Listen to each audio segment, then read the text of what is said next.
Disa pajjiż tal-Mediterran iffirmaw id-dikjerazzjoni ta' Malta dwar it-triq quddiem fis-settur tat-turiżmu dan hekk kif fil-jum tal-Erbgħa f'Dar il-Mediterran saret laqgħa ministerjali tal-Mediterranean Summit Forum fejn ħadu sehem ministri jew ambaxxaturi minn Malta, il-Kroazja, Ċipru, il-Greċja, Spanja, l-Italja, il-Palestina, il-Libja u l-Eġittu.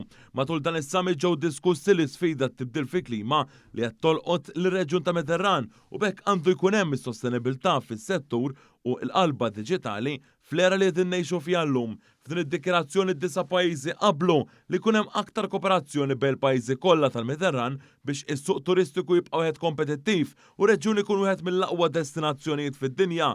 F'dan il-ftehim il-pajjiżi qablu wkoll li jkun hemm aktar żvilupp fil-kooperazzjoni tan-niċeġ turistiċi fosthom dawk reliġjużi u sportivi. Fid-dikjerazzjoni hemm ukoll li tingħata promozzjoni lit-turiżmu sostenibbli responsabbli u ta' kwalità waqt li jkunu assistiti biex ikun hemm aktar qalba diġitali biex ir-reġjun jibqa' wieħed kompetittiv.